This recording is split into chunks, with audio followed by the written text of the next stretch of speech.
Bueno, buenos días a todos. Hoy vamos a seguir con el curso anual por los 150 años del Hospital de Niños Ricardo Gutiérrez. En el día de hoy vamos a tener la clase de cáusticos con la doctora Claudia Lamensa, que es médica especialista en pediatría y toxicología, es médica de guardia de la unidad de toxicología del Hospital de Niños Ricardo Gutiérrez y es docente de la cátedra de toxicología de la Facultad de Ciencias Médicas de la Universidad Nacional de La Plata. Así que los dejo con Claudia para empezar la clase. Bueno, muchas gracias, Flor, por la presentación. Muy buenos días a todos. Voy a compartir pantalla.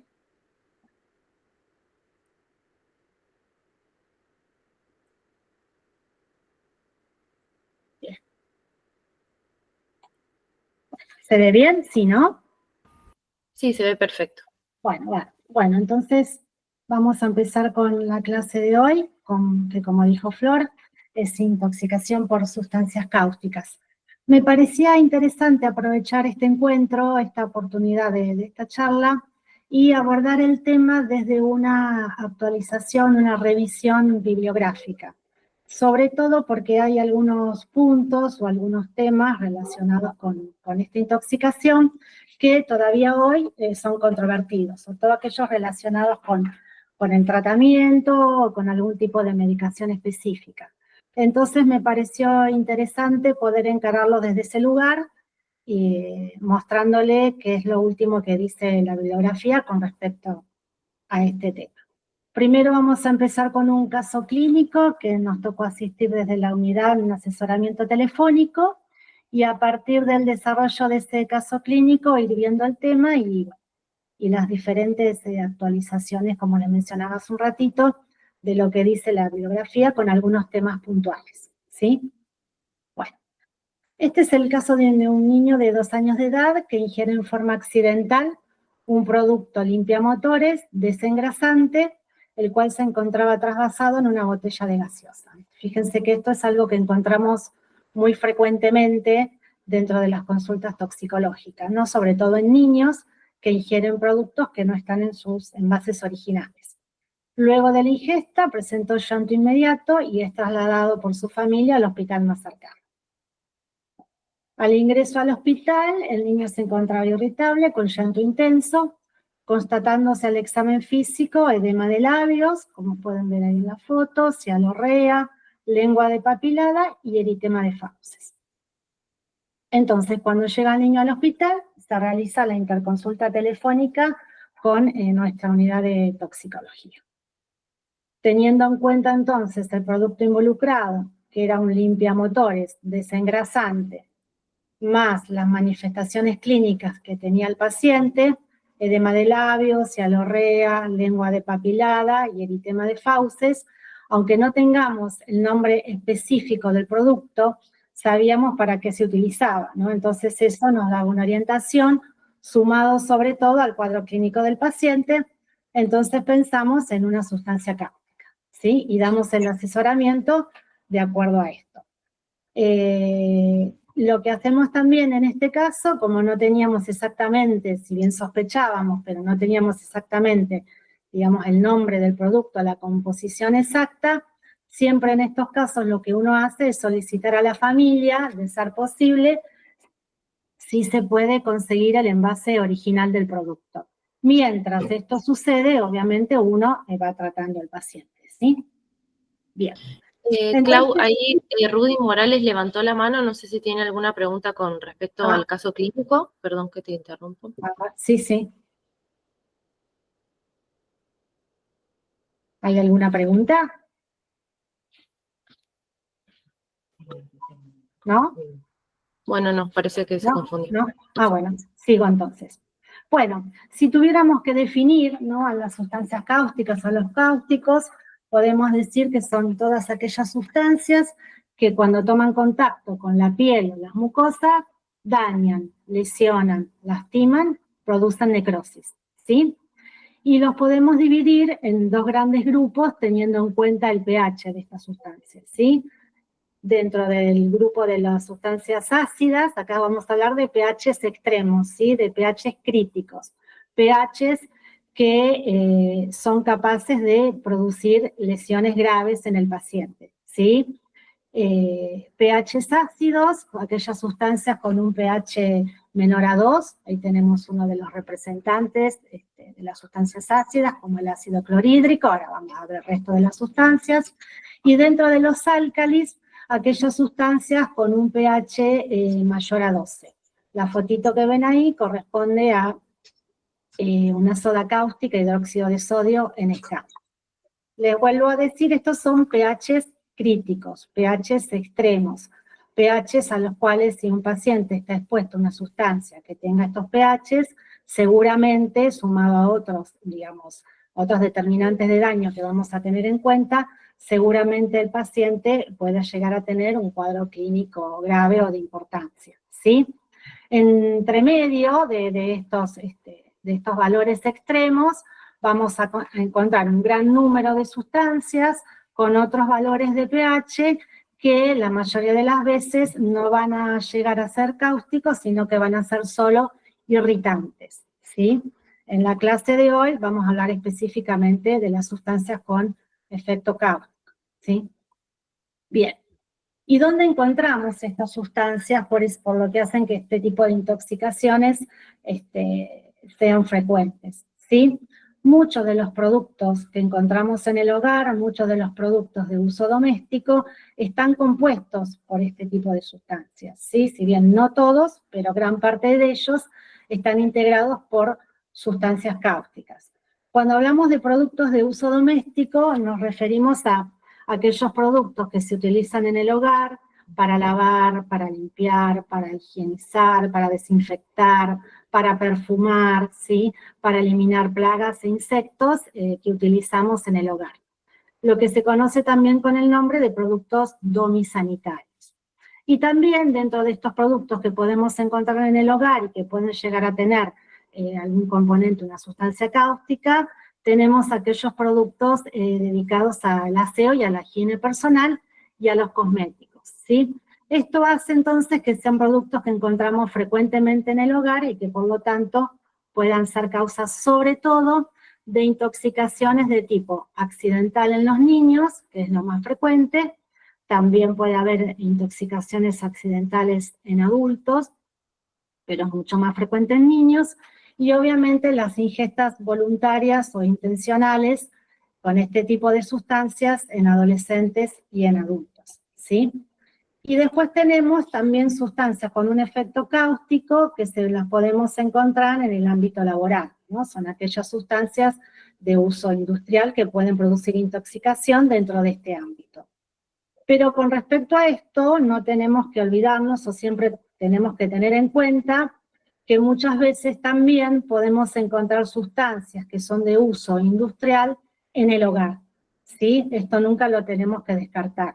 A veces lo hemos visto en pacientes que, de acuerdo a digamos, al trabajo de sus padres, trabajan con diferentes sustancias de uso industrial y muchas veces estas sustancias son llevadas al hogar, ¿sí? Para ser utilizadas en el hogar, la mayoría de las veces en los envases que no son los originales, en envases de gaseosa. Así que siempre que tenemos una intoxicación con este tipo de sustancias en el hogar, nunca descartamos que pueda ser una sustancia también de uso industrial, ¿sí? Bueno. Como les decía hace un ratito, mencionándole que es una de las intoxicaciones más frecuentes, fíjense lo que dice el informe estadístico de los Centros de Información, Asesoramiento y Asistencia Toxicológica de nuestro país, que ubica a las intoxicaciones por productos de limpieza del hogar en un segundo lugar, ¿sí? Con un 21%. En primer lugar los medicamentos y en segundo lugar los productos de limpieza del hogar. Las estadísticas americanas señalan lo mismo, ¿sí? Los limpiaderos domésticos ocupan el segundo lugar entre todas las exposiciones a venenos y cuerpos extraños, lo que representa un 7% del total. Bueno, ¿y qué hace entonces que estas intoxicaciones sean tan frecuentes? Bueno, por un lado tenemos el producto, digamos, que seguramente se encuentra en forma frecuente en el hogar, pero para que suceda la intoxicación, como decíamos hace un ratito, principalmente en niños, se tiene que dar, digamos, que esta sustancia esté al alcance, ¿no? Y esto es lo que sucede habitualmente en la mayoría de los hogares. Son sustancias que se suelen guardar en general bajo mesada, como vemos en los dibujitos, y siempre al alcance de los niños. A veces uno escucha cuando está atendiendo al paciente que los padres nos suelen decir, ¿no? Habitualmente, yo lo tenía el envase en un mueble alto arriba de todo, y bueno, no sé cómo lo alcanzó, ¿no? Y sabemos que los niños suben, trepan y llegan a todos los lugares, ¿sí? Entonces, bueno, esto hace que sea una intoxicación frecuente. Y después, la introducción de nuevos y potentes limpiadores concentrados, ¿no? Cada vez ingresan al mercado productos nuevos y con mayores concentraciones. Bueno, otra característica de esta intoxicación es que en general, como les decía también hace un ratito, son intoxicaciones muy frecuentes en niños, intoxicaciones accidentales, y en general en un rango etario entre 1 y 4 años. A predominio de sexo masculino y en general suceden en el propio hogar, ¿sí? La vía de exposición más habitual es la oral, por eso es lo que vamos a desarrollar a lo largo de esta charla, pero siempre uno tiene en cuenta, sobre todo en el paciente pediátrico, que cuando ingiere el producto, la mayoría de las veces se lo vuelca, por lo tanto también tendríamos una exposición cutánea, ¿sí? Y también muchas veces, dependiendo del producto, también puede estar involucrada la vía inhalatoria, ¿no? Cuando el producto se ingiere o cuando queda impregnado, sobre todo sobre las ropas, ¿sí? Y en general, el gran número de estos accidentes, algo que suele acompañar a este tipo de intoxicaciones, es que muchas veces estos preparados estaban guardados en envases que no son los originales, como vimos en el caso de nuestro paciente, ¿sí? Acá tenemos algunos ejemplos de algunas imágenes, ¿no? de productos, fíjense, un ácido guardado en un envase de jabón para lavar la ropa, un potente de destapacañería en un envase digamos, que no es el original de lavandina, y diferentes formas de presentación, ¿sí? Que si bien tienen la etiqueta y dice qué producto es, teniendo en cuenta las edades en donde se producen las intoxicaciones, esto tampoco ayuda de mucho y ayuda a prevenir, ¿no? La ingesta del producto. Esto lo vemos en forma frecuente. Bueno, ahora vamos a ver algunas de las sustancias por ahí más representativas o las que, digamos, más frecuentemente podemos encontrar intoxicaciones. Dentro del grupo de los ácidos, bueno, como habíamos visto también en el dibujito, bueno, uno de los más representativos es el ácido clorhídrico, también conocido con el nombre de ácido muriático, muy utilizado en el hogar, sobre todo en la limpieza de sanitarios, como quitasarro, como quitaóxido, como desincrustante, para la limpieza de las piscinas, así que es un producto que puede estar con frecuencia en el hogar, ¿sí? El ácido sulfúrico, ¿no? Que es integrante sobre todo de las baterías de los automóviles, también se puede utilizar como fertilizante. El ácido fluorhídrico, que por ahí más que nada lo vemos a nivel industrial, en la industria del vidrio, en la manufactura de elementos relacionados con la electrónica, por ahí no es tan frecuente de verlo en el hogar, pero como dijimos al principio, nunca debemos descartar que en el hogar también haya productos de uso industrial. Y la característica que tiene esta sustancia, que también la comparte con el ácido fosfórico y el ácido oxálico, que si bien no lo vamos a desarrollar a lo largo de esta charla, pero sí se los quiero mencionar, durante la charla vamos a hablar de sustancias que producen principalmente este efecto cáustico, ¿no? Local, y en general el efecto sistémico que pueden llegar a producir estas sustancias se produce más que nada como consecuencia de una repercusión del estado general del paciente. Si el paciente está con una hemorragia, o si el paciente puede tener en forma secundaria una deshidratación por los vómitos, ¿sí? Son efectos, digamos, sistémicos, más que nada secundarios, ese efecto local de la sustancia cáustica. En este caso, de esta sustancia, el ácido fluorhídrico, además de producir un efecto cáustico a nivel local, produce un efecto sistémico importante, relacionado con la afectación a nivel del calcio y del magnesio. Una vez que la sustancia toma contacto con la superficie, con el tejido, se libera el ion fluoruro y ese ion fluoruro tiene la capacidad de unirse al calcio y al magnesio.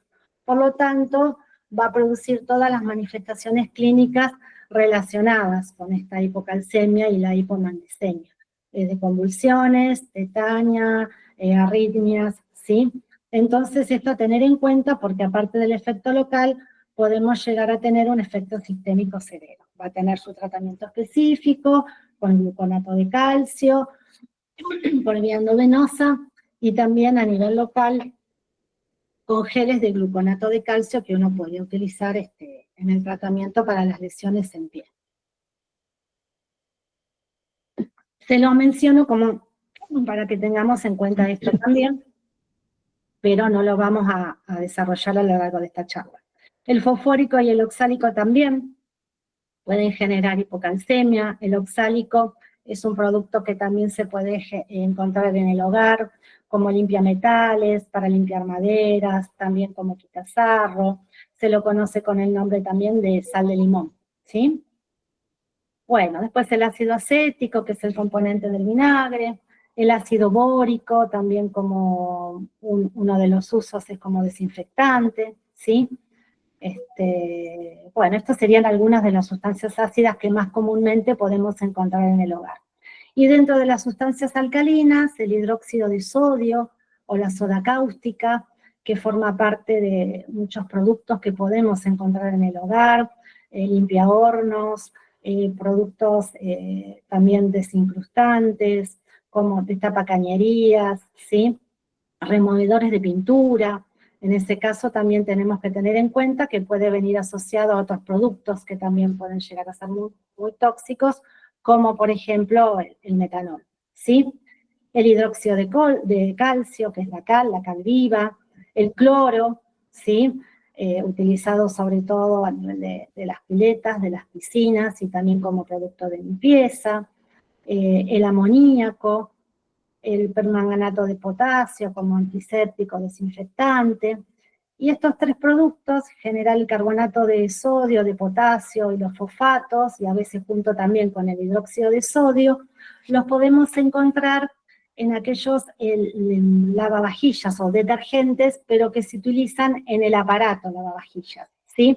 Acá hacemos una diferencia entre lo que es un producto irritante, como es el detergente que uno utiliza comúnmente para lavar los platos, para el lavado a mano, ¿sí? Que son detergentes aniónicos y que solo en el caso de una ingesta pueden producir síntomas irritativos, pero que no son productos cáusticos, ¿sí? No lastiman y no lesionan. A diferencia de aquellos detergentes que se utilizan en los aparatos lavavajillas, que tienen otros componentes que en estos sí, en el caso de una ingesta, por ejemplo, accidental en un niño, el producto se comporta o tiene un efecto cáustico, ¿sí? Bien. Entonces, ¿cómo actúan este tipo de sustancias? Si bien vamos a ver acá que tienen un mecanismo de acción diferente, vamos a ver que en general, en cuanto a la presentación del paciente, no vamos a tener muchas diferencias, ¿no? Que por la clínica podamos diferenciar si el paciente está expuesto a una sustancia ácida o una sustancia alcalina. Los ácidos actúan produciendo una coagulación proteica, esto produce una pérdida de agua o una deshidratación, y entonces esto hace que se forme una escara mucosa, en general resistente, que esto hace que la sustancia tenga un menor poder de penetración. Igualmente, dicho esto, no quiero que se queden con la idea de que teniendo en cuenta este mecanismo de acción, los ácidos son sustancias mucho menos benignas que los álcalis, por ejemplo, ¿sí? Si bien tiene este mecanismo de acción ante determinadas situaciones, en ingestas intencionales, en donde uno supone que son ingestas abundantes, las intoxicaciones con ácidos son intoxicaciones graves, ¿sí? Y que muchas veces ponen en riesgo la vida de ese paciente, ¿sí? Se ha visto y está descrito en la bibliografía de casos de pacientes con ingestas intencionales que cuando llegan al hospital ingresan directamente al quirófano, ¿no? Porque ya ese paciente ha sufrido una perforación en su tubo digestivo, ¿sí? Así que si bien describimos este mecanismo de acción, tengamos en cuenta que las intoxicaciones con ácidos pueden ser potencialmente fatales, ¿sí? Y los álcalis tienen un mecanismo de acción diferente, en el cual hay una saponificación de las grasas, desnaturalización de la proteína, a diferencia de lo que sucede con los ácidos, hay retención de agua, por lo tanto, las lesiones que se producen son lesiones mucho más friables y tienen un mayor poder de penetración. La sustancia alcalina continúa actuando hasta que es neutralizada por los tejidos, ¿sí? Entonces, esta es una pequeña diferencia que encontramos en el mecanismo de acción. Bien. Causan lesiones después del contacto por todas las vías, ¿sí? Ya sea tanto por el contacto cutáneo, ocular, gastrointestinal e inhalatorio. Que como vimos al principio, muchas veces el paciente puede estar expuesto a todas las vías en forma conjunta, ¿sí? Bien. Y ahora vamos a ver que vamos a tener unos determinantes de daño que va a hacer que, digamos, eso... ¿Alguna pregunta? ¿No? Sí, espera. Por favor, Elena Valeta, silencia el micrófono. Bueno, entonces que vamos a ver que esas manifestaciones clínicas que va a tener nuestro paciente no van a estar relacionadas solamente con el pH, ¿sí?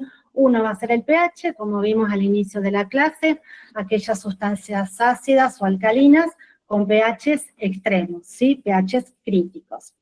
Después, otro determinante de daño importante va a ser el volumen ingerido, ¿no? Que obviamente esto va a estar determinado por la etiología de la ingesta. En general, ¿no? Uno siempre dice, si es una ingesta accidental, sea en un niño o en un adulto, uno supone que seguramente va a ser un volumen más pequeño, ¿sí? Que si es una ingesta intencional o voluntaria, en donde también hay seguramente puede haber un volumen mayor en la ingesta, ¿sí? Entonces esto lo tenemos en cuenta en cuanto a la etiología de la ingesta para que uno pueda más o menos aproximarse a la cantidad de la sustancia que puede haber ingerido este paciente. Después la concentración, ¿sí? Obviamente va a depender de cuando menor concentración, menor efecto cáustico, incluso puede llegar a ser irritante, a una mayor concentración, mayor probabilidad de que ese paciente sufra un daño. Y acá les muestro dos ejemplos mínimos en cuanto a la concentración, ¿sí? Por ejemplo, en el caso de los detergentes catiónicos, que son derivados del amonio cuaternario, una de las sustancias más frecuentemente utilizadas y que pertenece a este grupo es el cloruro de benzalconio, utilizado por su efecto antiséptico y desinfectante. Fíjense que si es el cloruro de benzalconio que utilizamos digamos, a nivel industrial, sí, o que uno puede utilizar en el hospital por este efecto antiséptico desinfectante, suele tener una concentración mayor al 7,5% y esto puede causar quemaduras severas, por lo tanto tener un efecto cáustico, ¿sí? Si ese cloruro de benzalconio, que habitualmente forma parte de muchos productos que utilizamos en el hogar, tiene una más baja concentración y por lo tanto solo va a tener un efecto irritante, ¿sí? Con la lavandina, el hipoclorito de sodio pasa algo muy similar. Es común que tengamos casi todos los días, les diría en la guardia, consultas por ingestas accidentales de lavandina en el hogar, ¿no? Tanto en niños frecuentemente como en adultos.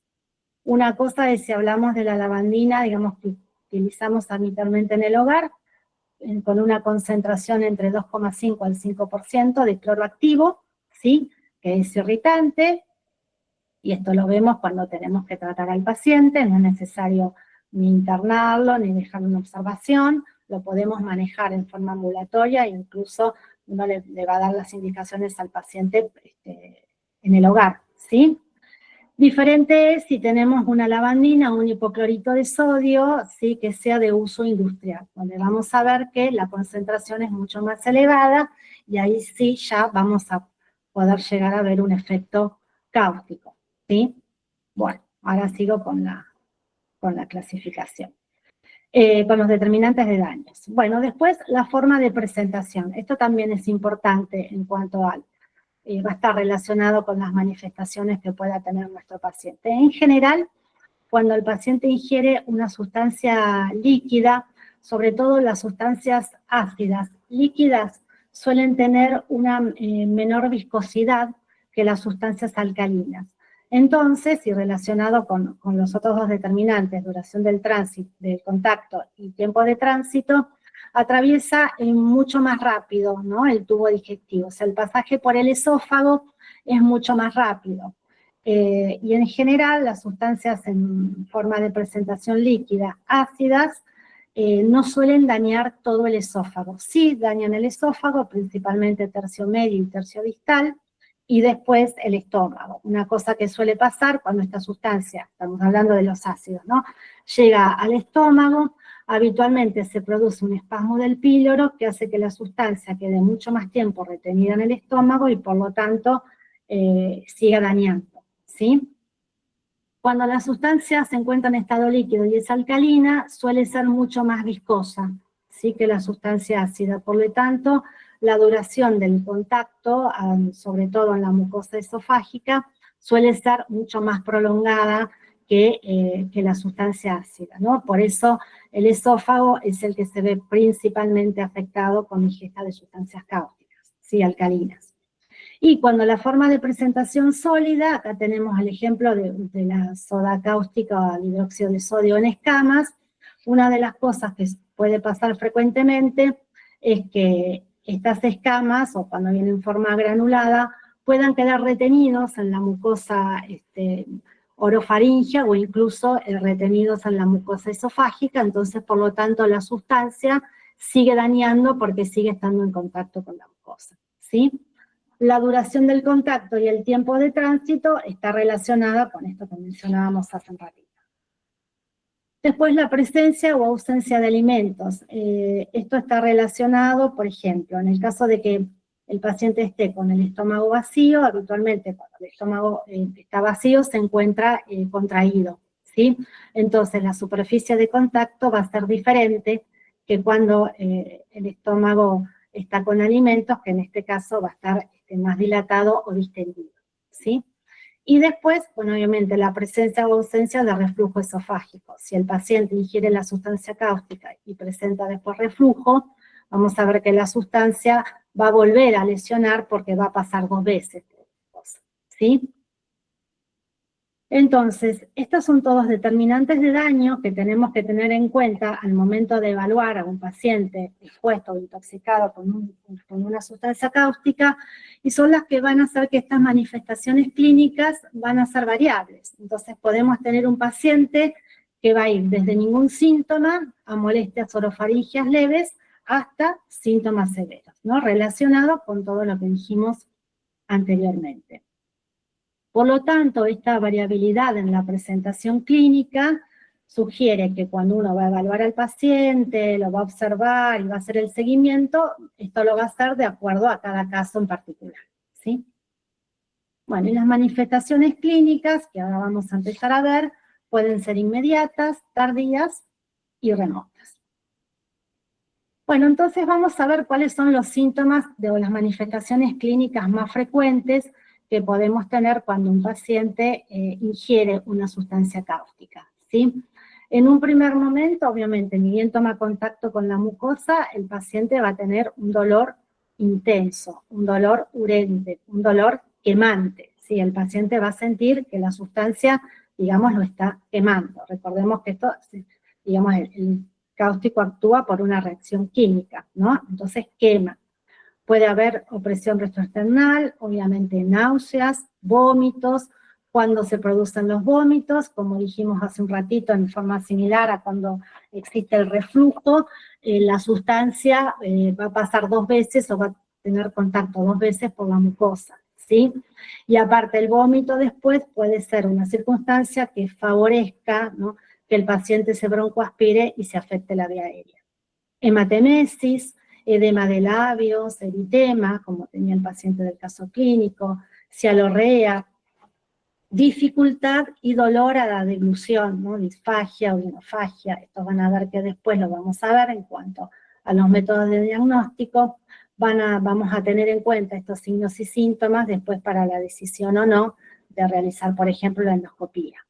diarrea, melena, abdomen en tabla, que nos puede dar una idea de que haya un compromiso peritoneal, lesiones en piel y mucosa, sobre todo, como dijimos hace un ratito, sobre todo en los niños, una vez que ingieren el producto, suele haber salpicaduras, ¿no? A nivel de la piel y de las mucosas. Solemos ver en estos casos lesiones peribucales en los niños, lesiones en las mejillas. Bueno, y de acuerdo al cuadro clínico del paciente, también obviamente compromiso del estado general, fiebre, y lo que hay que tener muy importante, y una de las cosas que uno tiene en cuenta en la evaluación inicial del paciente, es el compromiso respiratorio, sea tanto por broncoaspiración, como mencionamos hace un ratito, en el caso de que el paciente tenga vómitos, o por acción directa de la sustancia cuando se ingiere, que de compromiso respiratorio, ¿sí? Bien. Esto es algo importante que me parece destacar, que dice la bibliografía, que habitualmente, bueno, dice que cuando tenemos un paciente que no tiene lesiones, ni en labios, ni en boca, ni en orofaringe, esto no implica, ¿no?, la ausencia de que haya quemaduras importantes en esófago o en estómago. ¿Qué es lo que dice la bibliografía con respecto a esto, sobre todo en niños?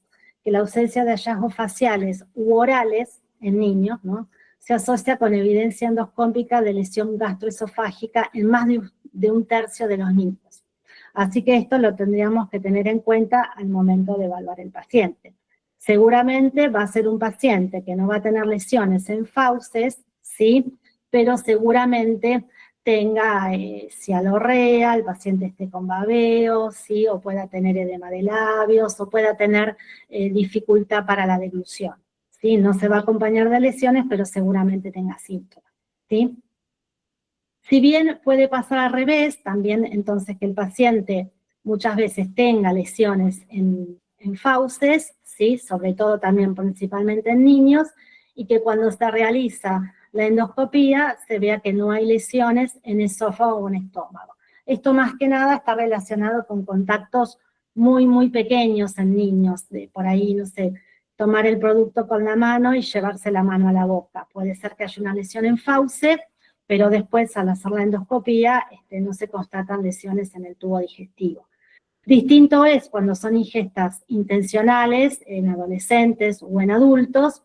La mayoría de las veces que se constatan lesiones en fauces, después se constatan lesiones en esófago o en estómago, ¿sí? Bien.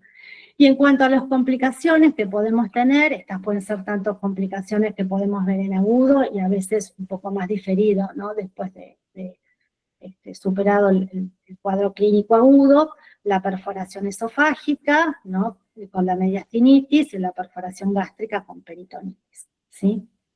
Esto lo podemos ver al inicio, cuando recibimos al paciente, o a veces en forma un poquito más diferida. Y en cuanto a secuelas funcionales, principalmente la disfagia, ¿sí?, relacionada con disminución del tono del esfínter esofágico inferior, con un espasmo esofágico difuso. Esto es algo muy frecuente de ver, y sobre todo y principalmente con la ingesta de sustancias alcalinas, una de las secuelas orgánicas más frecuentes de ver y a la que uno tiene que estar atento, ¿no?, para tratar de pesquisar lo más tempranamente posible, es la presencia de estenosis esofágica, ¿sí? Como consecuencia de todos aquellos mecanismos de reparación que tienen los tejidos, de reparación de ese tejido dañado, ¿sí?, se forma una cicatriz, que después esa cicatriz es la que va a dar lugar a la estenosis, sobre todo principalmente esofágica. Y tener en cuenta lo que dicen los estudios en la revisión de la bibliografía, es que muchas veces estos porcentajes, estos pacientes en los cuales han tenido un daño esofágico por una ingestión de una sustancia cáustica y han tenido como secuela la estenosis, ese es un terreno predispuesto para que décadas después de ese contacto, se habla de entre 20 a 40 años como tiempo de latencia, el paciente después pueda desarrollar un carcinoma de esófago. Lo que dice la bibliografía es que tiene 1000 veces más probabilidades de ese paciente de desarrollar un cáncer de esófago que un paciente que no estuvo expuesto a una sustancia cáustica. Por eso lo que se recomienda habitualmente en estos pacientes, una vez superado el cuadro agudo de la intoxicación, es hacer un seguimiento, digamos, anual para tratar de pesquisar algún tipo de alteración relacionada con la presencia de, por ejemplo, de cáncer de esófago. También se puede llegar a ver cáncer gástrico, pero esto en general, si bien puede llegar a verse, no es tan frecuente como la relación que existe con la ingesta de cáusticos alcalinos y el cáncer de esófago. Bueno, en algunas imágenes de estenosis, la complicación más frecuente. Y después existe un método de puntuación que es no invasivo, que por ahí nos puede servir como para saber qué pacientes pueden llegar a desarrollar, después de la ingesta de la sustancia cáustica, sobre todo alcalina, una estenosis esofágica, ¿sí? Que es el sistema DRUL, por sus siglas en inglés, en donde tiene en cuenta determinados signos y síntomas, ¿sí? Relacionados con el tiempo en el cual estos signos y síntomas están presentes o no, ¿sí? Tiene en cuenta las quemaduras orales o orofaringeas, las lesiones que puede haber, y tiene en cuenta también una serie de otros síntomas, como pueden ser la fiebre persistente, la hematemesis, el malestar abdominal, el dolor retroesternal o la disnea y la leucocitosis. Entonces, a cada signo y síntomas, dependiendo en caso de los dos primeros, del tiempo de duración, si es mayor o igual a 12 horas o es menor a 12 horas, o si directamente no tiene, se le da un determinado puntaje, ¿sí? Lo mismo que las lesiones. Si tiene las lesiones, si es solo edema o hiperemia, si no las tiene. Si en cuanto a los otros síntomas que recién mencionamos, si son 2 o más de estos síntomas, si es un síntoma no lo tiene. Y en cuanto a la leucocitosis, si son valores mayores o iguales a 20.000, menores, o si no presenta leucocitosis. A todo esto se le da un puntaje, y si el puntaje es menor de 4, se asume con que es un puntaje altamente predictivo del desarrollo de estenosis esofágica. Este estudio se realizó en niños, ¿sí? En niños expuestos a sustancias cáusticas alcalinas. Esto también se podría utilizar por el hecho de que, bueno, no es un método invasivo, ¿sí? Bueno. ¿Y cómo vamos a hacer el diagnóstico? Bueno, acá podemos tener, en cuanto al antecedente de la ingesta, 2 circunstancias, ¿no? Donde, bueno, es un producto conocido, en donde el paciente o el familiar viene con el envase, que es el envase original, y bueno, refiere que tomó este producto. Entonces uno evaluará el volumen, evaluará la concentración, bueno, tendrá en cuenta la forma de presentación, todo lo que venimos mencionando hasta hace un ratito. Y después, un producto desconocido, como es el caso de nuestro paciente. A veces puede ser un producto totalmente desconocido, que está en un envase que no es el original, y que la persona que lo tiene en el hogar muchas veces ni se acuerda para qué lo tenía y no sabe para qué lo utiliza, ¿sí? Y si no, puede ser un producto como el que vimos en el caso clínico, que si bien estaba en un envase que no era el original, bueno, uno debe preguntar para qué lo utiliza el producto, ¿sí? Como para que eso nos ayude a tener una orientación de qué producto se puede tratar, como pasaba en el caso de nuestro paciente. Preguntar también o tener en cuenta si es un producto de uso doméstico, ¿sí? O es un producto de uso industrial, como ya mencionamos. Y muchas veces lo que podemos hacer cuando tenemos un producto de uso, digamos, desconocido y todavía no tenemos, o por ahí no vamos a conseguir el envase original, le podemos hacer una tirita de pH para orientarnos dentro de qué grupo de sustancias estaría. Y después, obviamente, sumado a todo esto, va a estar el examen físico del paciente, ¿no? Con lesiones compatibles en piel y mucosa, pero y si no tuviera lesiones, con una clínica compatible, sea rodea, de labios, dificultad para deglutir, ¿sí? Todo esto entonces nos ayudará a hacer el diagnóstico. Bien. ¿Y qué exámenes complementarios le pediríamos a nuestro paciente? En general, en cuanto al laboratorio, no hay un laboratorio específico, ¿no? Que uno pueda pedir o tener en cuenta cuando habla de este tipo de intoxicaciones, salvo en un paciente expuesto al ácido fluorhídrico, como mencionábamos, que sí o sí pediremos calcio, magnesio, ¿sí? Y haremos cosas por ahí más específicas, pero si no, vamos a pedir un laboratorio que en general es un laboratorio que llamamos habitualmente de rutina, pero que, bueno, no debe faltar un hematocrito seriado para tratar de pesquisar si hay un descenso en ese hematocrito, el ionograma. Hay muchas sustancias que el estado ácido-base, sobre todo ácidas, que pueden llegar a generar una acidosis metabólica. Pero como vemos, no hay un laboratorio tan específico. Si no debe faltar un hemograma o un hematocrito, un ionograma, un estado ácido-base, un coagulograma, y obviamente siempre en general lo que solemos pedir en estos pacientes, que son pacientes comprometidos, que obviamente vamos a dejar internados y que no sabemos cuál va a ser la evolución y después se van a someter a una endoscopía, es el grupo y factor, ¿no? Como para tenerlo en el caso de que llegáramos a necesitar, por ejemplo, hacer una transfusión en este paciente. Y después, como exámenes complementarios, uno suele pedir 2 radiografías, un perfil estricto de cuello y tórax abdominal, preferentemente de pie, justamente para tratar de pesquisar algún, digamos, signo radiológico de perforación, como dijimos hoy, ¿no? Mediastinitis o peritonitis.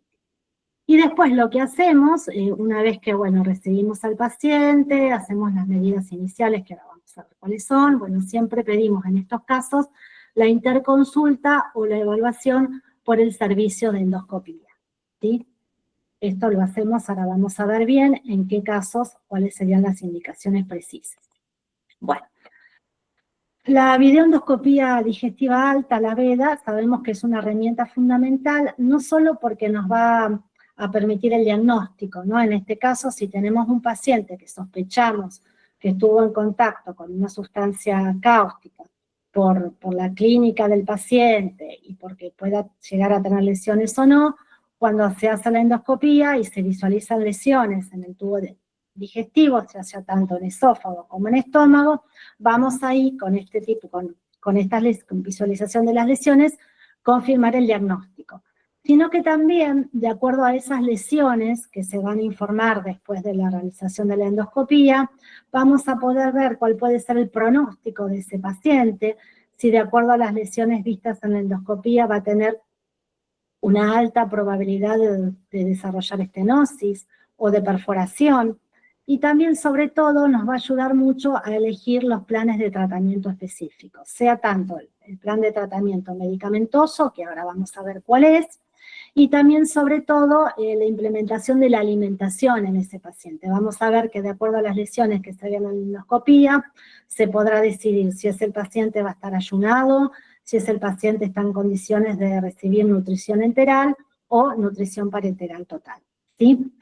Yo lo que les voy a mencionar a lo largo de la charla de la endoscopía va a ser, digamos, elementos básicos o fundamentales que uno haría como, digamos, como médico toxicólogo, ustedes como médicos clínicos o pediatras, en la atención inicial del paciente. El próximo miércoles van a tener una clase específica sobre endoscopía, así que no voy a dar detalles específicos sobre el tema porque va a venir un experto a hablar de eso, ¿sí? Bien. Entonces, ¿cuáles serían las indicaciones? Es que en paciente nosotros tendríamos que pedir la interconsulta o la evaluación al endoscopista. En las ingestas voluntarias o intencionales, en todas, ¿sí? Como mencionamos hace un rato, uno supone que son ingestas abundantes, ¿sí? Entonces, en esos pacientes siempre tenemos que descartar que no haya lesiones tanto en esófago como en estómago, así que en las ingestas intencionales la pedimos siempre. Por lo menos le presentamos el paciente al especialista, al endoscopista. En el caso de las ingestas accidentales, siempre con el paciente sintomático, con uno o más de estos siguientes síntomas, y después lo vamos a ver más detallado en un algoritmo. Si el paciente tiene dificultad para deglutir, si el paciente tiene dolor, sobre todo también dolor a la deglución, si el paciente presenta vómitos, si el paciente tiene cialorrea y si obviamente tiene compromiso respiratorio y el paciente tiene estridor, ¿sí? Fíjense que acá, en cuanto a las indicaciones de la endoscopía, se manejan principalmente por los síntomas del paciente y no tanto por la presencia o no de lesiones, ¿sí? En Faustes sobre todo. Bien. En general, esto se los menciono, pero ya les vuelvo a repetir, van a tener la clase específica del tema. Si bien en la bibliografía dice que no existe un momento, digamos, específico, ¿no? Un criterio único en cuanto a en qué momento realizar la endoscopía, siempre lo que sí dice la bibliografía, que lo ideal sería dentro de las primeras 24 horas, ¿sí? Entre 6 y 12, pero lo ideal sería dentro de las primeras 24 horas. Lo que demuestra la bibliografía es que realizada en ese tiempo, el procedimiento es seguro y no tendría por qué haber complicaciones. Después, obviamente, se evaluará cada caso en particular, ¿no?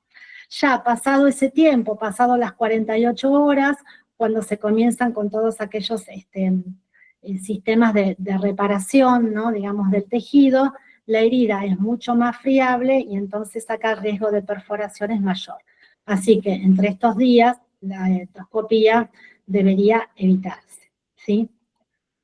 Bueno, y cuando se hace la endoscopía, está estandarizado, ¿no? La descripción de las lesiones en una clasificación, que es la clasificación de Sargar, en donde clasifica las lesiones en diferentes grados. Esto se los voy a mencionar porque después lo van a tener bien en detalle, sobre todo porque va a ser importante tener esta clasificación en el momento que tengamos que decidir parte del tratamiento médico, ¿sí? Farmacológico. El grado 0, en donde no hay ninguna lesión, y esto puede establecer un pronóstico de recuperación completa. Vieron que dijimos hace un ratito que la importancia de la endoscopía no solo radicaba en poder hacer un diagnóstico, sino también que uno con endoscopía puede establecer un pronóstico, ¿sí? El grado 2A, en donde es improbable que haya una estenosis, y ya a partir del grado 2B, en donde ya el paciente tiene un alto grado, ¿no? O riesgo de poder presentar una estenosis como secuela.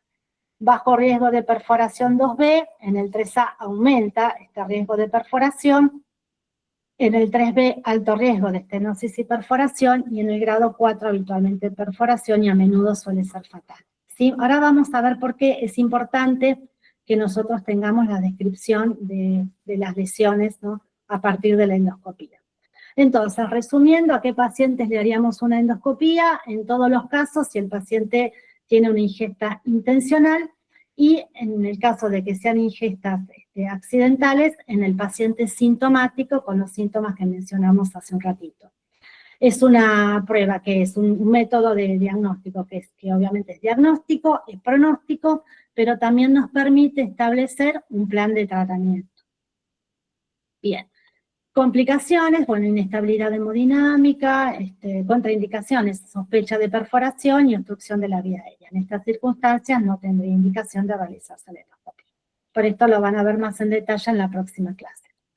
Y teniendo en cuenta esto también, tenemos que valorar que aquellos pacientes que están asintomáticos o que tienen síntomas fugaces que resuelven rápidamente, para estos casos, digamos, se reservaría una conducta más conservadora, ¿sí? En estos casos, por ahí evitaríamos hacer la endoscopía si el paciente resuelve sus síntomas, se encuentra en buen estado general, y sobre todo tiene una buena tolerancia alimentaria, ¿sí? Bien, entonces, niños con ingestas accidentales de sustancias cáusticas y que permanecen asintomáticos, que tienen una buena tolerancia a los líquidos, después de algunas horas en observación, probablemente después no requieran más atención médica, ¿sí? Uno le puede otorgar el alta y después no requieran nuevos controles, ¿sí? Este sería el caso de estos niños que, por ejemplo, no tendrán indicación de la realización de la endoscopía. Y después otro método también de diagnóstico que podemos tener es la tomografía computada, que habitualmente es muy útil, sobre todo cuando existe perforación o está la sospecha de la perforación, ¿no? Es el método diagnóstico de elección en estos casos. Preferentemente con contraste hidrosoluble, pero bueno, eso se evaluará después también de acuerdo al cuadro clínico del paciente. Puede ser con o sin contraste, pero de preferencia con contraste, ¿sí? Bien.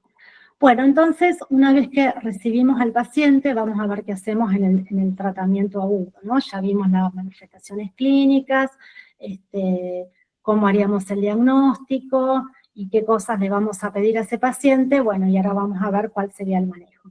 Siempre, digamos, en primera medida, lo primero que tenemos que evaluar es cómo están las vías respiratorias, ¿sí? Porque de llegar a haber un compromiso de las vías respiratorias, sea como mencionamos, porque el paciente vomita y se broncoaspira, o por un compromiso directo de la vía aérea cuando el paciente hace la ingesta, puede llegar a ser una complicación severa que pueda poner en riesgo la vida, ¿sí? Entonces, cuando hay un compromiso inminente de las vías respiratorias, muchas veces es necesario hacer la intubación temprana de ese paciente, ¿sí? Y el paciente ingresado en asistencia ventilatoria mecánica. Bien.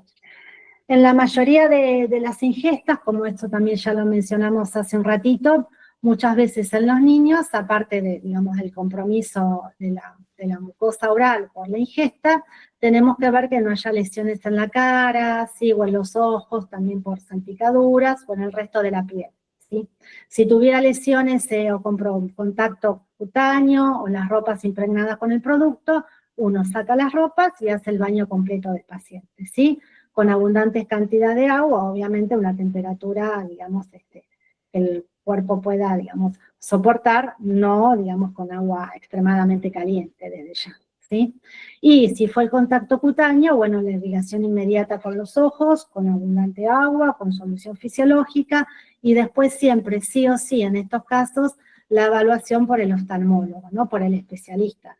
Se han visto casos de exposición a sustancias cáusticas a nivel ocular, que obviamente pueden llegar a desencadenar una ceguera, ¿sí? Y acá tenemos dos fotos de dos lavaojos, uno más manual, ¿sí? Y otro, digamos, un poquito más sofisticado, que suele encontrarse en los lugares de trabajo, ¿sí?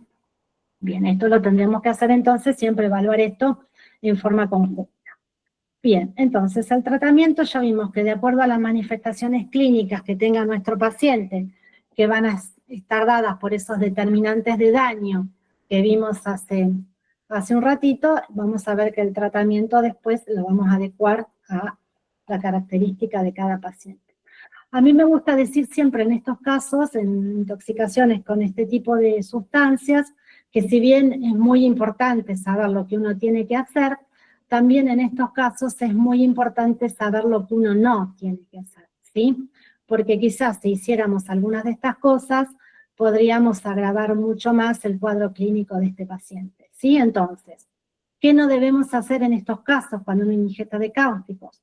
No debemos provocar el vómito, no le debemos colocar sonda nasogástrica, ahora vamos a hablar un poquito de esto, no debemos hacer lavado gástrico, no utilizar carbono activado, no emplear neutralizantes y no realizar la dilución. Ahora vamos a hablar un poquito en detalle de cada una de estas circunstancias. Bueno, sabemos que si hacemos vomitar al paciente, en realidad esto, digamos, lo que hace va a ser empeorar el cuadro, porque vamos a exponer nuevamente a la mucosa digestiva a la sustancia cáustica, van a aumentar las lesiones, el paciente cuando vomita corremos el riesgo también de que se broncoaspire y ahí tener afectación de la vía aérea, ¿sí? En cuanto al uso del carbón activado, sabemos que en realidad es muy, muy efectivo para un gran número de sustancias, pero justamente no es efectivo para los cáusticos, así que no lo absorbe, ¿sí? Y lo que se ha visto, lo que dice la bibliografía, es que a veces se ha visto que si bien no es efectivo y no lo absorbe, puede quedar, digamos, alguna partícula de cáustico adherida al carbón activado y esta partícula puede causar una lesión mayor aún, ¿sí? Y otra de las desventajas que tiene el carbón activado es que después, como le vamos a hacer la endoscopía a nuestro paciente, va a dificultar la visualización, ¿sí? Entonces, por eso no le vamos a dar carbón activado, ¿sí? Por todos estos motivos, no le damos. Colocación de sonda nasogástrica. En esto también la bibliografía es bastante contradictoria, ¿no? Algunos están a favor de la colocación de la sonda nasogástrica y otros dicen que en realidad no se tendría que realizar esta práctica. El uso o el motivo por el cual se indicaría la colocación de una sonda nasogástrica, y es lo que dice mucha bibliografía con reportes a favor de esto, es porque se ha visto que puede servir como una medida para, digamos, tratar de prevenir o dificultar la formación de la estenosis, ¿sí? Y además, después nos va a ayudar para permitir la alimentación del paciente a través de la sonda nasogástrica. Pero, obviamente, en tener en cuenta, siempre que se decida colocar una sonda nasogástrica, debe ser realizada mediante una guía endoscópica, ¿sí? En lo que coincide toda la bibliografía es que si se va a colocar una sonda nasogástrica, nunca debe ser a ciegas. Así que en este caso no vamos a ser nosotros quien le va a colocar la sonda al paciente, sino que seguramente va a ser el endoscopista, ¿sí? Bien. Este es el Consenso Nacional de Urgencias Pediátricas, endoscópicas, en donde remarca, digamos, esto que veníamos diciendo del tratamiento. No inducir el vómito, no neutralizar, no colocar sondas ciegas y no realizar lavado gástrico. También dijimos que estaba contraindicada la neutralización. ¿Por qué? Porque en general, si el paciente ingiere una sustancia ácida y yo le doy una alcalina para neutralizar, o al revés, esta reacción que se genera es una reacción exotérmica que libera calor, y ese calor que se libera va a aumentar aún mucho más la lesión. Por lo tanto, la neutralización está contraindicada. Está contraindicada tanto si la sustancia ingresa por vía oral, está contraindicada si, por ejemplo, es un contacto ocular también, ¿sí? Por esa vía tampoco se debe neutralizar. Y en cuanto a la dilución, esto es lo que dice la bibliografía, sí o sí, obviamente, contraindicada la dilución con volúmenes abundantes. Acá vuelvo a recalcar que en este caso estamos hablando de sustancias con efecto cáustico.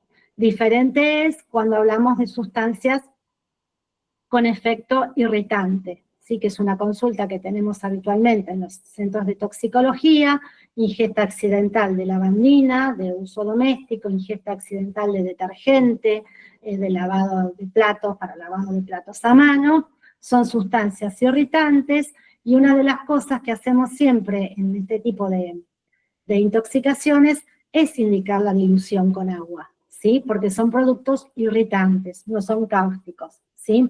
Lo que suele pasar con los productos cáusticos, si nosotros indicamos una dilución con grandes cantidades de líquidos, aunque sea agua, se ha visto que el agua no ayuda a modificar mucho el valor de ese pH, o sea, no lo va a cambiar al pH, y también se ha visto que el agregado de agua también genera calor, genera una reacción exotérmica, y entonces esto puede agravar la lesión. Por eso entonces la dilución estaría contraindicada, ¿sí? En estos casos específicos de cáusticos. La única indicación que podría ser, digamos, efectiva sería cuando el paciente consulta rápidamente, y sobre todo cuando el paciente ingiere productos cáusticos en forma sólida, en polvo, y se acuerdan que mencionamos que estos tenían las características de poder quedar retenido en la mucosa de orofaringe, o por ejemplo en el esófago. Si el paciente está en condiciones de deglutir, uno le podría dar pequeñas cantidades de líquidos para tratar de que digamos, el cáustico en polvo libere la mucosa. Esa sería la única excepción que plantea la bibliografía con respecto a la dilución y cáusticos. Bueno, uso de corticoides es otro tema también extremadamente controvertido, ¿no? En la bibliografía, desde los que están a favor y que es útil, hasta los que están en contra y dicen que no tiene ningún tipo de utilidad. Yo les cuento, hace aproximadamente, bueno, van a ser casi unos 30 años, cuando yo empecé a hacer mi formación toxicológica, lo que hacíamos en el servicio de toxicología, en donde empecé mi formación, por un consenso que se había hecho con el servicio de endoscopía, era que cuando recibíamos un paciente expuesto a una sustancia cáustica, un paciente con síntomas, que obviamente se decidía la internación, desde el ingreso lo ayunáramos y le colocáramos corticoides. Recuerdo en ese momento dexametasona, porque el endoscopista nos refería que, aparte de que, digamos, uno de los motivos fundamentales para utilizar el corticoide era la prevención de la estenosis, que a eso es a lo que apunta, a ellos también que el paciente cuando llegaba a la endoscopía hubiera recibido alguna dosis de corticoide, les ayudaba o les facilitaba la realización del procedimiento, sobre todo por el efecto, digamos, antiinflamatorio y por la reducción del edema. Entonces teníamos, como ya digamos, consensuado o normatizado, que a todos los pacientes desde el ingreso les poníamos corticoides justamente por esto que les mencionaba, ¿sí? Ahora vamos a ver qué dice la bibliografía actual, ¿sí? Bien. Uno de los motivos, entonces, como les decía, para la utilización del corticoide es que, digamos, ayudaría o intentaría, digamos, disminuir el riesgo de la estenosis, ¿no? Al disminuir el proceso inflamatorio, ¿sí? Bueno, hay un trabajo presentado por USTA y colaboradores, en donde se hizo un estudio en niños, se estudiaron 83 niños con exposición a cáusticos y lesión esofágica de grado 2B, ¿sí? Y se los dividió en dos grupos. En un grupo, digamos, en el grupo de estudio, a estos niños se le indicó corticoides a dosis altas, ¿sí? Durante 3 días, antibióticos, ranitidina y nutrición parenteral total. Y al otro grupo, este es el grupo de estudio, y al otro grupo de control se le colocó el antibiótico, la ranitidina y la nutrición parenteral total, y no se le colocó el corticoide. Entonces, ¿qué se vio? Altas dosis de corticoides durante 3 días. Entonces, se vio en este estudio que las altas dosis de metilprednisolona conduce a la formación menos frecuente de estenosis, sobre todo en aquellas lesiones categorizadas por la endoscopía como grado 2B, ¿sí? Y que por lo tanto podían mejorar el pronóstico. Recordemos cuáles eran las lesiones 2B, ¿sí? Las que tenían ulceraciones profundas, discretas o circunferenciales sobre todo, esto es lo de mayor riesgo, ¿no? Para que después el paciente pueda desarrollar una estenosis, ¿sí? Fíjense que son lesiones que tienen un alto riesgo de estenosis, ¿no? Por eso se estudió en estos pacientes. Es el primer estudio controlado que utiliza dosis altas de corticoide, en este caso de metilprednisolona, en el tratamiento de las quemaduras esofágicas de grado 2B, y concluye que el pronóstico puede mejorarse y el riesgo de formación de estenosis puede reducirse con dosis altas de metilprednisolona en la esofagitis de grado 2B, ¿sí? Hay otro estudio que también coincide con lo mismo, de la, digamos, Sociedad Europea de Gastroenterología Pediátrica, ¿sí? Que también concluye lo mismo, que dosis altas de corticoides, en este caso de dexametasona endovenosa, por un periodo corto, siempre de 3 días, y en pacientes con lesiones de grado 2B, puede ser beneficioso para, digamos, como método para prevenir la estenosis esofágica. En donde no existe evidencia del beneficio es cuando la lesión es de grado 1, grado 2A, o incluso cuando es de grado 3 digamos, o posterior. Sí, en esos casos no debiera utilizarse corticoide porque no se ha visto beneficio, ¿sí? Bueno, y lo que dice esta publicación, que también es una revisión bibliográfica del New England, ¿sí? Del doctor Hoffman, también coincide con las opiniones anteriores, ¿no? Aunque se reconoce que existe más investigación sobre el tema, nuestra opinión es que el régimen relativamente benigno de 3 días de terapia con metilprednisolona es razonable en pacientes con lesiones esofágicas alcalinas de grado 2B.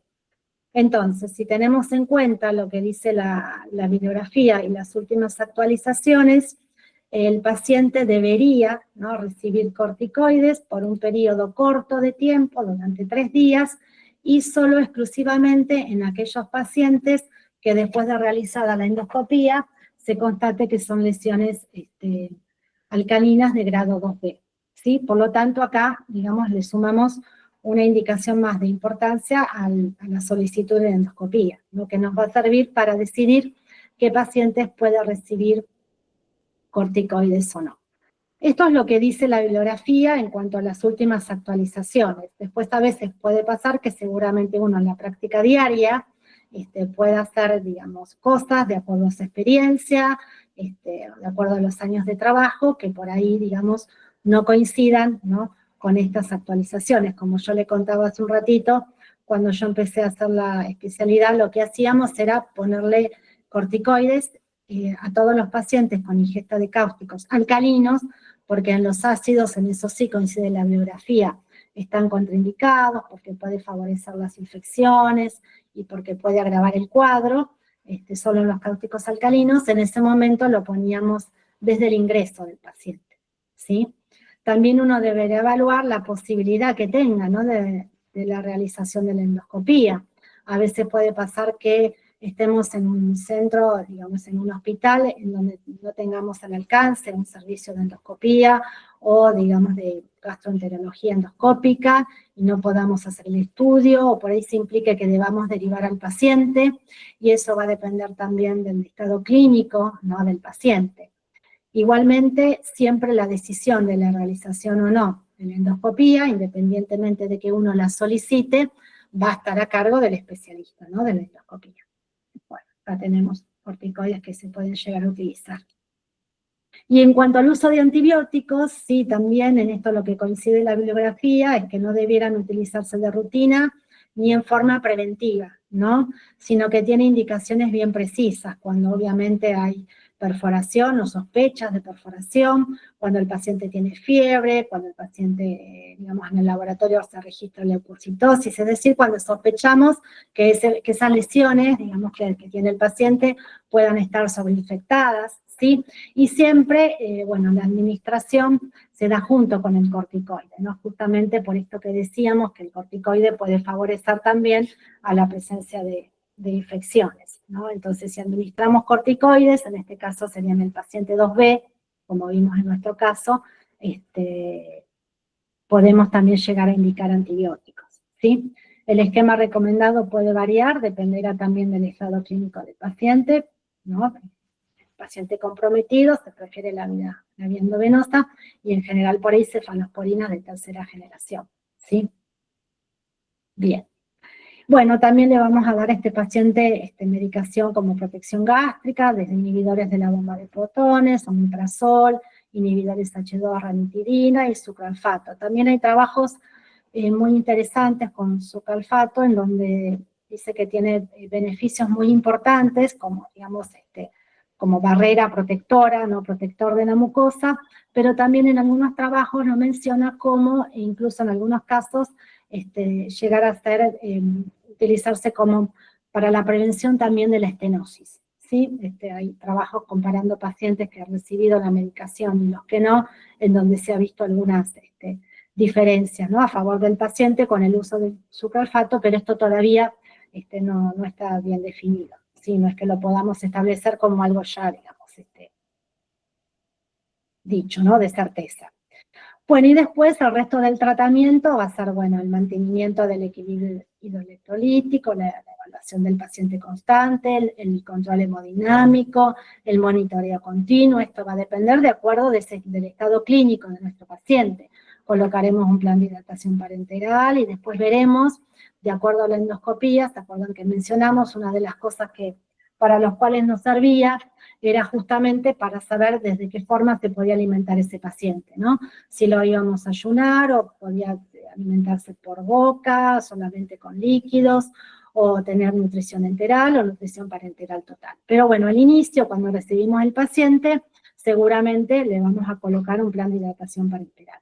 Y nunca olvidar, obviamente, la administración de analgésicos. Muchas veces es necesario administrar opioides en estos pacientes, ¿sí?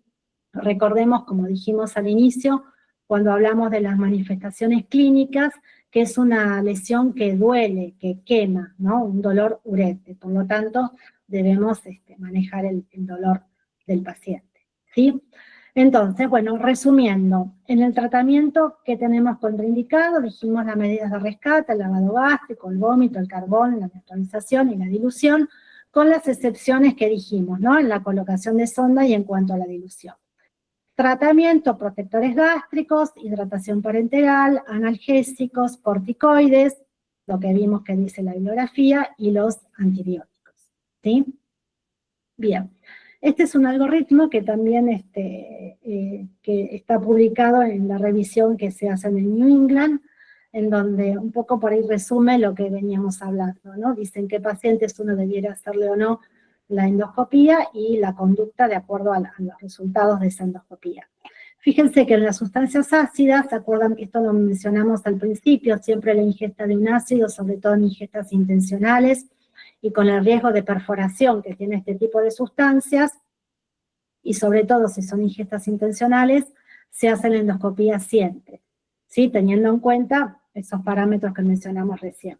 En el caso de las ingestas de sustancias alcalinas, si es una ingesta involuntaria o accidental y el paciente está asintomático, lo dejamos en observación, probando tolerancia oral, 4 a 6 horas. Si el paciente tiene buena tolerancia, no aparece ningún síntoma, le podremos dar el alta y el paciente se puede ir a su domicilio. Y seguramente no sea necesario realizar más controles posteriores.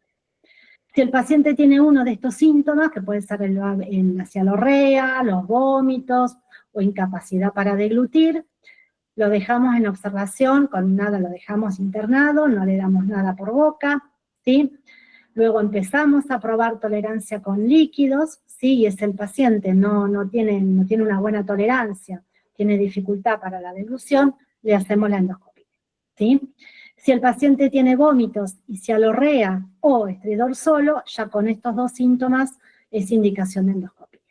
Y después vamos a ver que de acuerdo a las lesiones que surjan como resultado de la evaluación endoscópica, vamos a ver la conducta, digamos, a seguir en cuanto a la medicación y en cuanto al tratamiento. Fíjense que en las lesiones 2B está el protocolo USTA, ¿no?, que hablamos hace un ratito, que consiste en la indicación del corticoide a altas dosis durante 3 días, el protector de mucosa, que en este caso es la ranitidina, y el antibiótico, ¿sí? Y después, bueno, de acuerdo a las diferentes lesiones, se valora si el paciente está para probar tolerancia oral, en este caso en los grados 3A, 3B o 4, como hay una gran probabilidad o mayor riesgo de que el paciente pueda tener una perforación, seguramente la realización de la tomografía, y después, de acuerdo a las lesiones, decidir si es alimentación por sonda enteral o nutrición parenteral total, ¿sí? Bien. Volviendo a nuestro paciente, recuerden, dijimos edema de labios, cialorrea, lengua depapilada, bueno, se dan todas las indicaciones del tratamiento para sustancias cáusticas, como vinimos viendo a lo largo de la charla, y se acuerdan que lo que habíamos dicho era que le habíamos pedido a la familia si podía, digamos, obtener el envase original, ¿no?, del producto. La familia trae el envase original porque se pudo conseguir, este era el producto, no sé si alcanzan a ver acá, contenía hidróxido de sodio, soda cáustica, ¿sí? Hidróxido de sodio, secuestrantes, fíjense que en la composición del producto no dice la concentración, ¿sí? Pero en un paciente muy sintomático, ¿sí? Por lo tanto, se indica la veda, ¿no? Estas son algunas imágenes de la endoscopía, fíjense estas lesiones, estas membranas blanquecinas, que son muy características. Esta es la endoscopía de nuestro paciente. Fíjense las lesiones blanquecinas, ¿sí? Siempre decimos, esas mismas lesiones que puede tener en fauces, después las podemos ver en el resto del tubo digestivo. ¿Qué digamos, se informó después de la endoscopía? Lesiones tipo ampollas, algunas destechadas, edema, y se informa como una lesión de grado 2A. Entonces, ¿qué se hizo? Digamos, durante la realización de la endoscopía, se colocó sonda nasogástrica, vieron que dijimos cuando hablamos de justamente de este apartado, que siempre la colocación de la sonda es bajo endoscopía, ¿sí? Y que muchas veces esto se hace desde ya para ayudar a prevenir la estenosis, pero sobre todo también después para ayudar a la alimentación de ese paciente. Entonces, en forma, digamos, correctamente en este caso, se coloca la sonda durante la realización del estudio, se indica comenzar a probar tolerancia oral con líquidos claros y suspender los sólidos por 3 semanas. Esto es lo que se indicó con este paciente. Y acá le quería mostrar 2 imágenes breves. Estas son imágenes que fueron seguidas por el Servicio de Toxicología del Hospital de Niños de La Plata. Un niño con una ingesta accidental de soda cáustica, fíjense las lesiones en lengua, bien características, y seguramente en las lesiones alrededor de la boca. y fíjese que seguramente a este niño se le hizo la endoscopía y después se constataron las lesiones.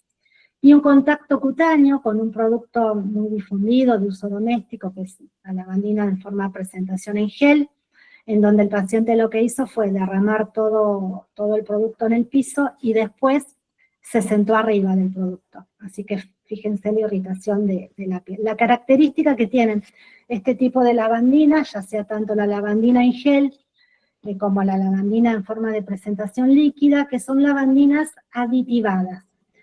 ¿Qué quiere decir que sean aditivadas? Que se le agregan justamente sustancias llamadas aditivantes para ayudar a mantener la estabilidad del producto, ¿sí? Cuando no se agregan este tipo de sustancias, que en general suelen ser sustancias alcalinas, el producto tiene menos estabilidad o conserva por menos tiempo la estabilidad. Entonces se le agregan este tipo de sustancias. Una de las sustancias utilizadas por este efecto como estabilizante es el hidróxido de sodio. Entonces fíjense que el producto puede llegar a ser ya por este componente un poquito más irritante, ¿no? Que si no lo tuviera. Son las lavandinas aditivadas. Habitualmente uno tiene la lavandina clásica, que es la que tiene solo hipoclorito de sodio, que es la que uno podría utilizar para el lavado de los alimentos, por ejemplo, y las lavandinas aditivadas, que además del hipoclorito tienen otras sustancias asociadas. Bueno, como algunas conclusiones finales, podemos decir que si bien existen, como vimos a lo largo de la revisión bibliográfica, algunas controversias en cuanto a las pautas de actuación terapéutica ante la ingesta de una sustancia cáustica, en donde no caben dudas y en donde, digamos, son en las medidas necesarias para lograr la estabilización del paciente. Siempre como primera medida garantizar la vía aérea, ¿sí? La estabilidad hemodinámica y sobre todo después el aporte nutricional, ¿no? Son pacientes que, eso seguramente lo van a ver en la próxima clase, que una vez superado el cuadro agudo, en los pacientes que hacen estenosis, son pacientes que requieren, digamos, dilataciones durante muchísimo tiempo y que muchas veces nunca logran después recuperar la función normal, ¿no?, de ese esófago, ¿no? Pacientes con cuadros de desnutrición, con toda una problemática acompañante a esta secuela, ¿no?, que deja la ingesta de este tipo de sustancias. Así que el paciente supera el cuadro agudo, pero después queda con lesiones, digamos, de por vida, ¿no?, y que hacen que el paciente no pueda llevar muchas veces una vida normal, ¿sí? Bueno, actualmente, entonces, como para resumir, el paciente pediátrico de bajo riesgo, que no tiene ni signos ni síntomas, se puede diferir la endoscopía y tomamos en ese caso una conducta expectante. En los pacientes sintomáticos, son todos aquellos pacientes con ingestas involuntarias, la endoscopía alta obviamente es la exploración fundamental, ¿no? Sobre todo por la información que aporte, porque también después nos va a ayudar a tomar algunas decisiones en cuanto al tratamiento. Lo que dice la bibliografía es el tratamiento con corticoides a altas dosis, pueden ser dexametasona o metilprednisolona durante 3 días, únicamente en aquellos pacientes en donde se constata lesiones del grado 2B por la endoscopía, ¿sí?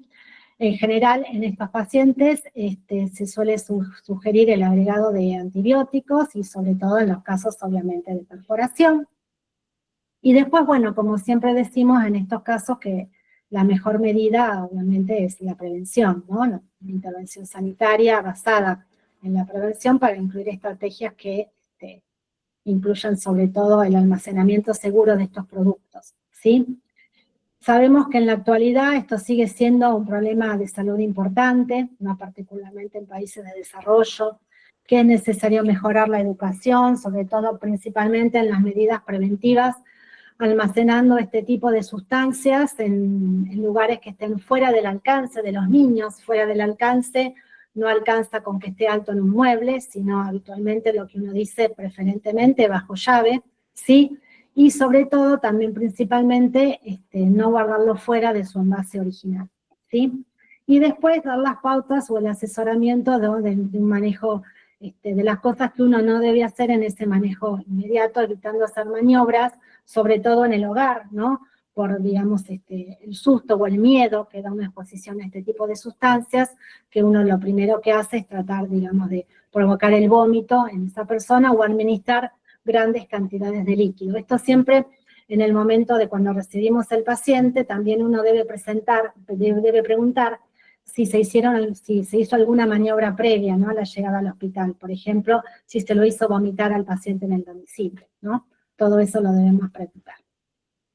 Bueno, y este es un dibujito de una propaganda, una campaña profesional de los Países Bajos, que siempre me gusta terminar con esta imagen, para ver que, bueno, que los chicos ven las cosas de una manera diferente, ¿no? Por eso lo frecuente de este tipo de intoxicaciones, y que, bueno, seguramente tendremos que realizar muchas medidas más de prevención, ¿no?, que la que estamos haciendo, porque hoy en día todavía siguen siendo intoxicaciones frecuentes, ¿no?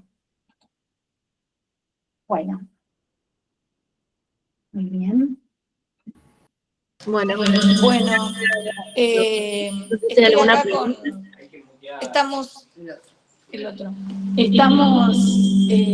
Bien. Estamos viéndote desde dos Sí, lugares. Por sí, un lado, las chicas, las secretarias, Florencia y Belén, que organizaron muy bien el curso y me ayudaron mucho. Y por otro lado, estoy acá con la gente de guardia, trabajando con la doctora Malinowski, el doctor Dosoret, vení, Valeria, que está desde ayer,